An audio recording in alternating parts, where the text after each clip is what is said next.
Our country, South Africa, does not have an effective coordinated response to the scourge of gender-based violence.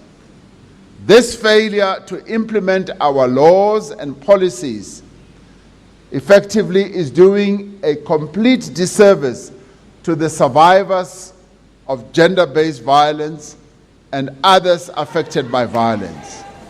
In November 2018, President Cyril Ramaphosa announced a national action plan that would drive crucial resources to stakeholders at the forefront of addressing gender-based violence.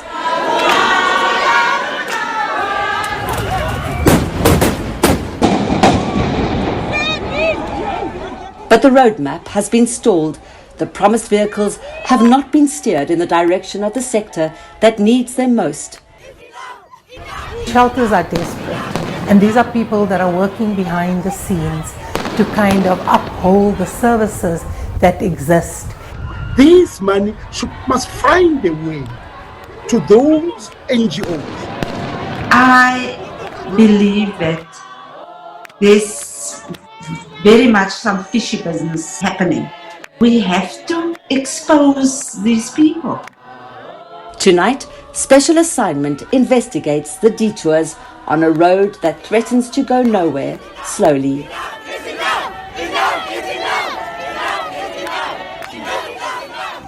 I want to start off by saying that we need to unite the voices of the women in South Africa. Another Women's Month, another cry for action. For years, the protests, the demonstrations, the marches and the memorandums. Again, no cause for celebration as the violation of women and children continues.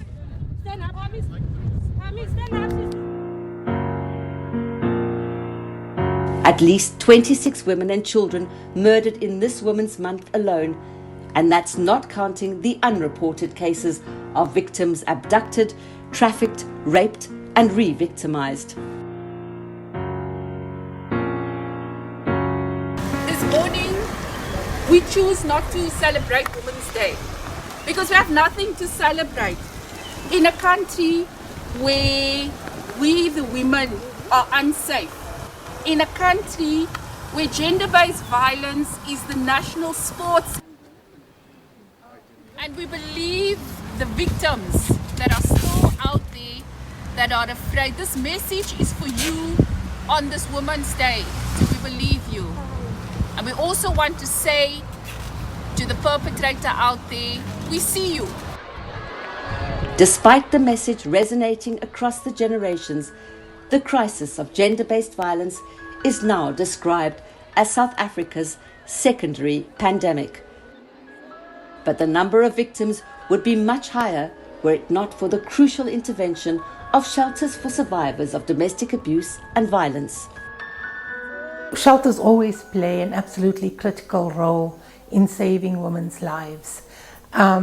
They tend to intervene at a point of crisis in the lives of women.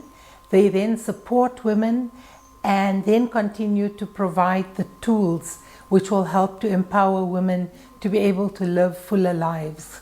Sheltering work is very much of restoring human dignity and self-worth. Yes. To say that you can Yes. and you will, because you are worth it and worthy of it.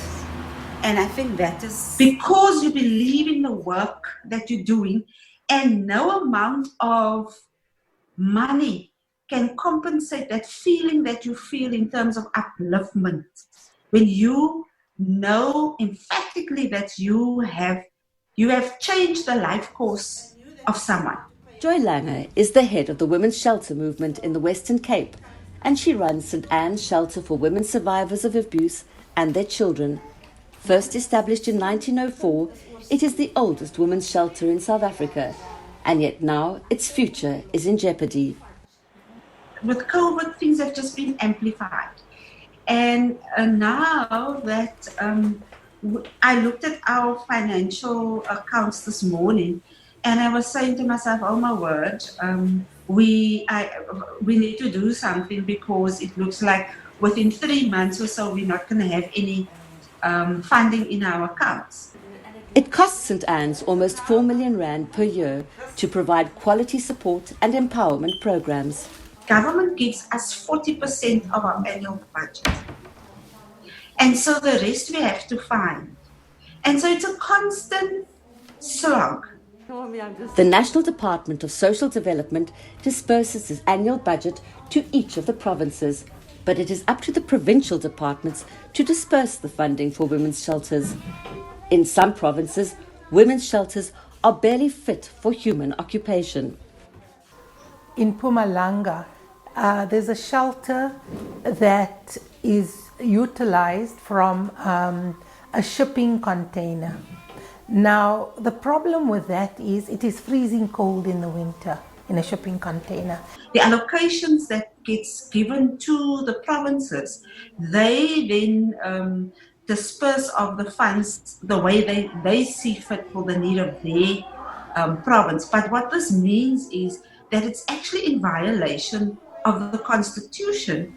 So I don't see why it is that within one province we could get 71 rand per day, for example, within the Western Cape, whereas within the Free State, it's 9 rand per person. That's the allocation that gets given. In some provinces of the country, such as the Eastern Cape and the Northwest Province, the shelters haven't been paid their funding for the whole 2020-21 year. But the question becomes, what do they do and what are they expected to do? Zubaydah Dangor heads the National Shelter Movement of South Africa. For decades, the NSM has been lobbying government to improve service delivery and increase its funding of shelters. An investigation conducted by the Commission for Gender Equality into the state of shelters in South Africa has exposed the appalling situation in some provinces and the systemic failure of government to respect the rights of abused women and provide equitable access to safety and service delivery. The CGE, like the NSM, has found through their research that shelters are underfunded. And this is critical.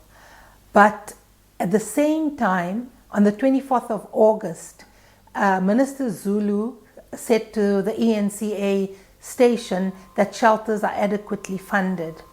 So there's this contradiction that occurs between what the minister believes and what we're saying is happening on the ground. The Department of Social Development has not responded to Special Assignment's repeated requests for an interview. So let's compare the price the state pays per day for women in shelters, 71 rand per day in the Western Cape or 9 rand in the Free State, to the amount taxpayers fork out to subsidise an inmate per day, almost 400 rand. Simply and grimly put, a criminal who rapes and murders is offered a better quality of life and protection inside prison than his victims seeking shelter and safety on the outside. This is unacceptable. What about the human rights of those women? They already are vulnerable. And what are we doing in re-victimizing them?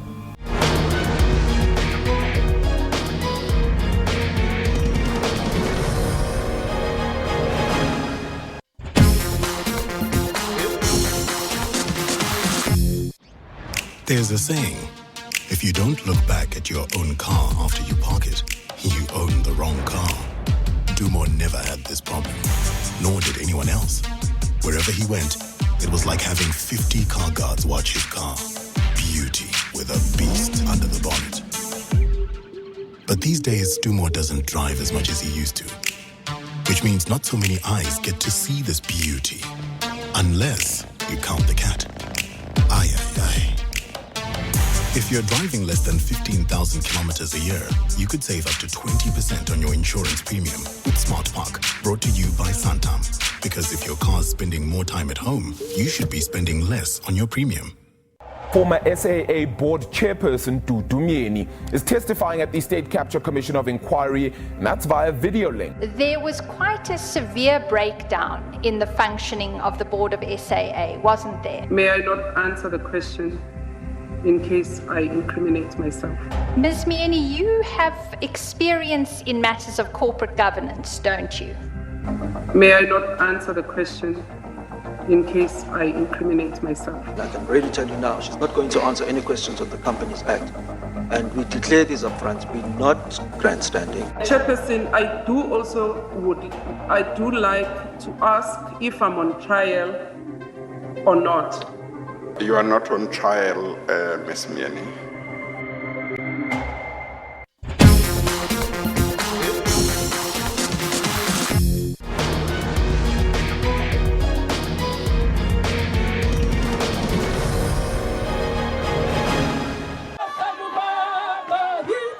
In September 2018, together with thousands of South Africans and civil society organizations, the Total Shutdown Movement, a broad-based movement formed through social media, embarked on countrywide protests against gender-based violence.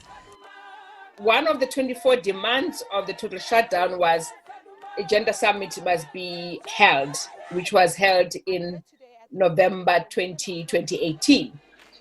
Out of that summit, one of the resolutions of the summit was a declaration that ordered the establishment of an interim steering committee, representative of civil society and government.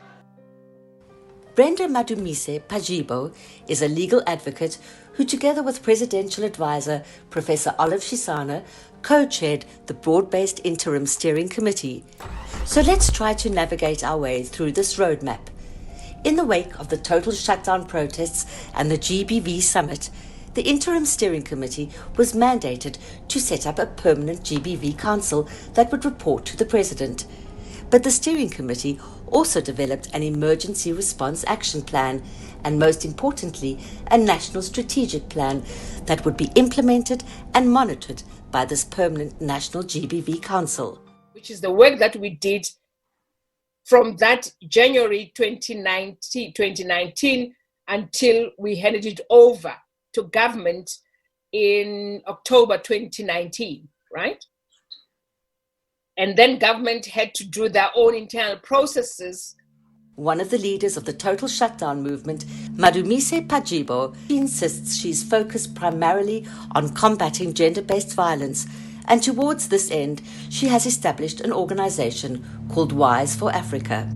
So Wise came out of some members who were part of driving the Total Shutdown, deciding to have a different focus. And the focus really is around lobbying and advocacy. Although she has had an internationally acclaimed career in the health sector, including heading the Human Sciences Research Council and winning numerous awards, co-chairperson of the Interim Steering Committee and presidential advisor, Professor Olive Shisana's journey prior to GBV has not been controversy-free. As Director General of Health in 1996, she was implicated in the Sarafina funding scandal. But her high profile on the global health stage has helped her wield enormous power. Professor Shisana declined to be interviewed for this story. Also on the Interim Steering Committee was Zubeida Dango, head of the National Women's Shelter Movement.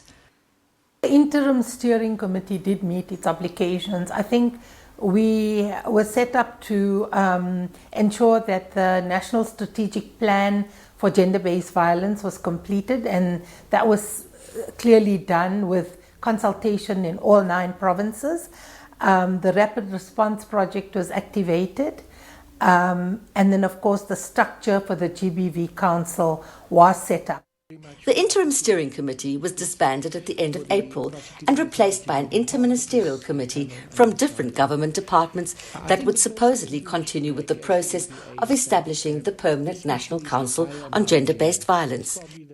I feel that the President disbanded the committee prematurely before the Gender-Based Violence Committee, the more permanent committee, was actually put in place. And I feel that that has left kind of gaps. To think once again. It was overseen by the Department of Women, Youth and Persons with Disabilities. But to date, the Permanent National Council on GBV has not yet been formed. So what exactly is the National Strategic Plan? The 132-page document focuses on developing policies, strategies, solutions and funding to combat GBV and femicide over the next 5 years. The 6-pillar plan involves multiple sectors. Crucially, the 4th pillar focuses on steering critical resources to the NGO sector, including underfunded women's shelters. But it would cost about 8 billion rand to implement this 5-year plan. We now have the NSP, the National Strategic Plan, which is a very important document. The test then is, are you going to be able to fund that document? Unfortunately, lack of funding and capacity characterized a previous National Strategic Plan and National Council on GBV formulated during the Zuma era. After almost 2 years of going nowhere slowly, they were both disbanded by then Minister of Women, Susan Shabangu. I hope we are not reinventing the wheel. I hope we are not again creating another structure that we will not be able to fund, will not be able to ensure that we monitor its efficacy. Mbuyisela Botha is a veteran gender rights activist and a member of the Commission on Gender Equality, a Chapter 9 institution set up constitutionally to monitor, oversee and investigate the sector, but it is also severely under-resourced. We have established these institutions because we want to feel good, we want to be seen to do good, but when it comes to, when the rubber hits the tarmac, then we are left wanting.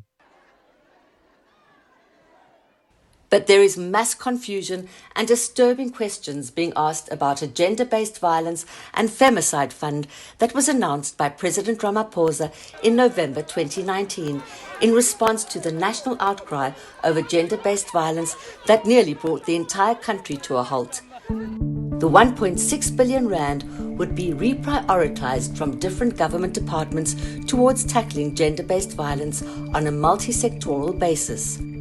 Out of that 1.6 billion then, there was a decision to allocate 130 million to civil society organization, right?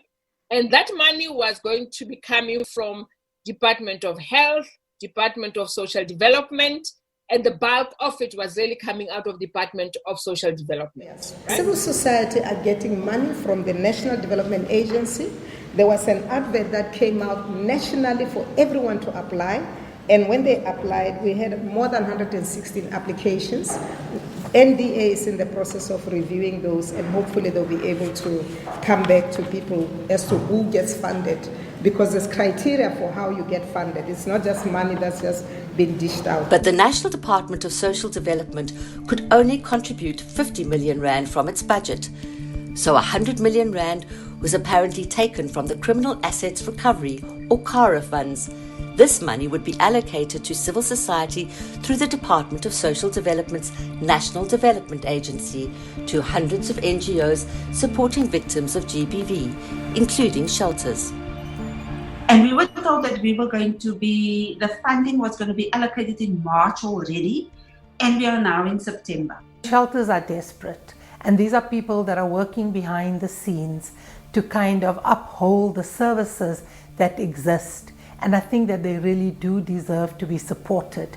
And so in the absence of that, and in the absence of the timeous payments of funding, there seems to be a lack of commitment.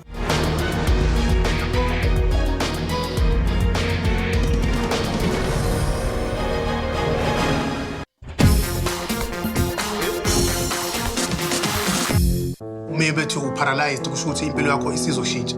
Emveni kokuba sengilimele ngichitha isikhathi esikhulu ngisekhaya ngilalela ukhozi ngilalela abantu bafana no Black Coffee bakwazile ukuqhubeka nempilo ngibe sengibona ukuthi nginezathu eziningi zokuphila. Igama lami nguDumsani, ngalimala engozini yemonto, ngalimala e-spinal cord. Kulonyaka ngenza i-work readiness program exhaswe uQuadPara Association. Ngiyabonga kakhulu ngoba ukhozi kube bebengekho bona mhlawumbe ngabe ngisahleli ekhaya kodwa manje sengikulindele ukuthi ngiye emsebenzini. Our infrastructure build program will focus on social infrastructure. We will focus on critical network infrastructure.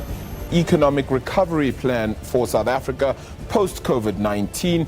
Did you get a sense that this is a plan that would be helpful in any way? This is just a complete waste of time. It's not going to be done. Has the president touched on the right elements to grow South Africa's economy? I'm not optimistic about this infrastructure plan because it doesn't answer a very important issue. Did it offer you anything of substance? No, well, we welcome it, Arabella. The question is whether we can afford them, whether they're implementable in an urgent time frame.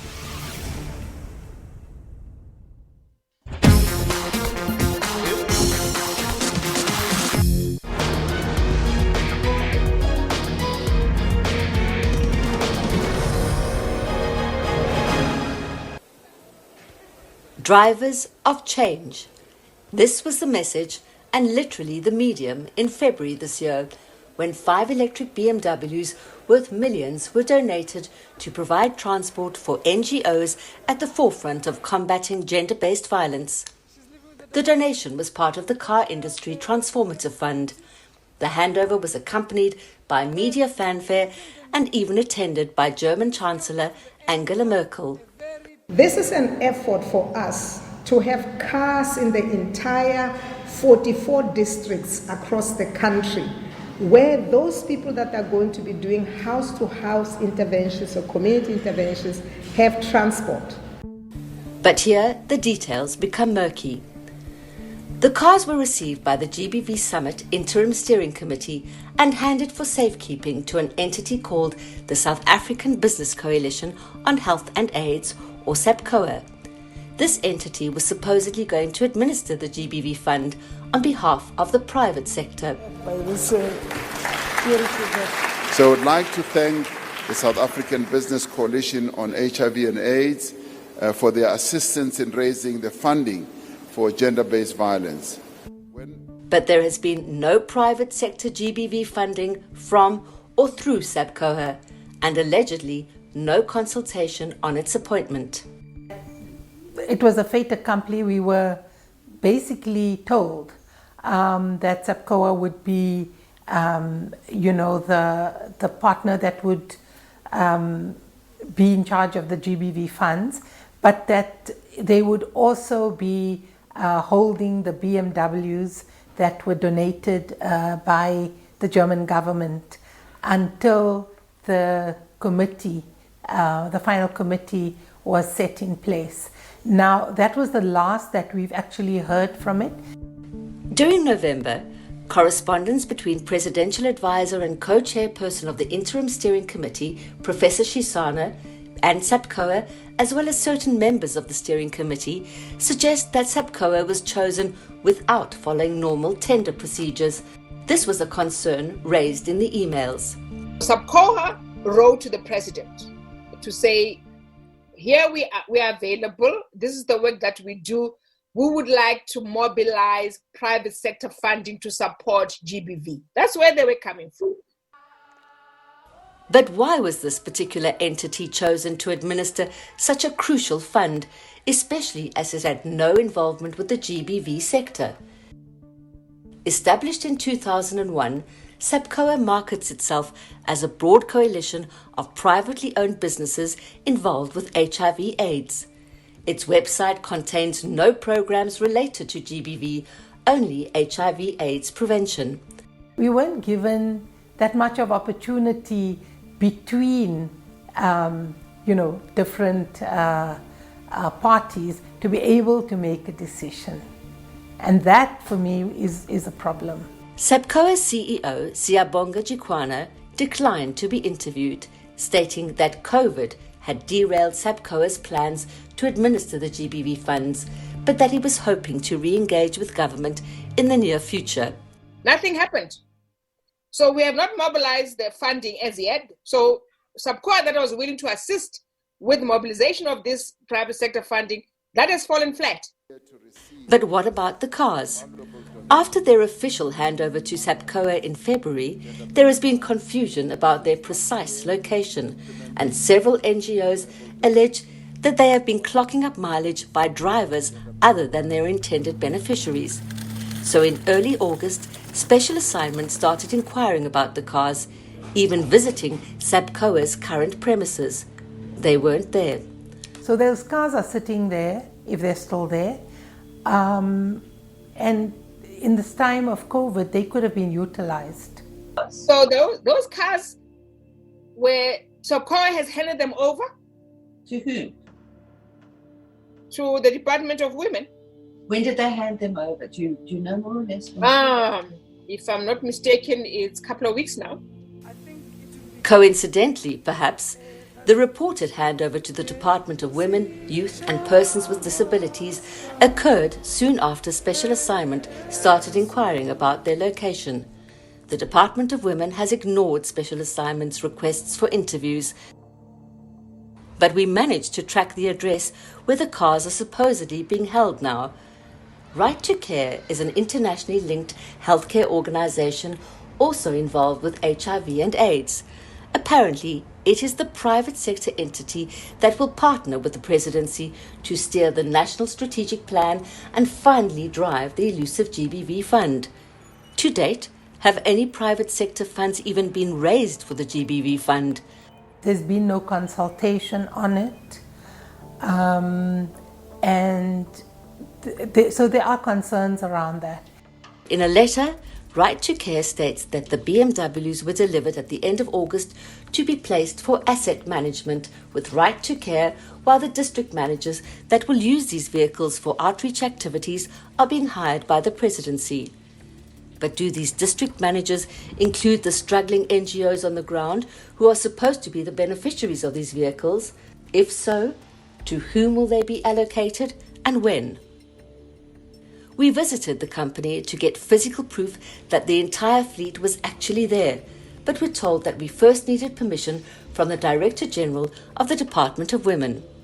At the time of broadcast, we had not received a response to our request for visual proof.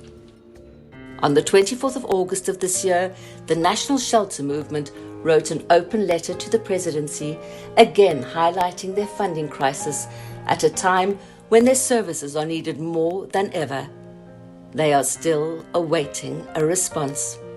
The work that the shelter movement in the country are doing, should actually ordinarily be done by government. I mean, government as a duty bearer have a responsibility to protect its citizens, has a responsibility to create conditions that are conducive for non-violence. So when you have shelters in our country that would always have to go with a begging bowl, it's an indictment on all of us.